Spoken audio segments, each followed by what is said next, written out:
मी, माझी बायको आणि माझी बहीण आम्ही एक हॉटेलमध्ये गेलेलो डिनरसाठी आणि त्या हॉटेलमध्ये आम्हाला एक परी दिसली सर. खूप सुंदर अशी एक परी होती. सूक्ष्म रूपामध्ये असते सर. परी म्हणजे इतर लोकांना जी दिसू शकत नाही ती तुम्हाला दिसली? हा सर, आज्ञाचक्र तेच काम करतं जे इतर लोक ज्या साधारण दृष्टीने बघू शकत नाहीत ते दाखवण्याचं काम आज्ञाचक्र करतं. अशा गोष्टी दाखवते की समोरच्या व्यक्तीच्या मनातले विचार, त्याच्या भावना संपूर्ण ह्या आज्ञाचक्राने दिसायला चालू होत्या सर. आणि मग आम्ही तिला कनेक्ट केलं लगेच. मग जेवल्यानंतर तिचा हट्ट होता की सोबत येण्याचा. मग आम्ही तिला सोबत घेऊन आलो आमच्या सोबत. ती त्या हॉटेलमध्ये का होती?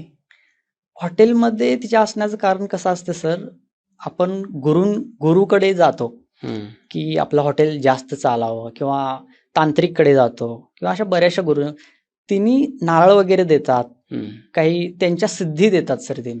त्यामध्ये तिने ही परी दिलती कारण की त्यांच्या हॉटेलचं अट्रॅक्शन वाढावं, तिथली ऊर्जा, धंदा वाढावा, त्या ऊर्जेसाठी दिलेली ती.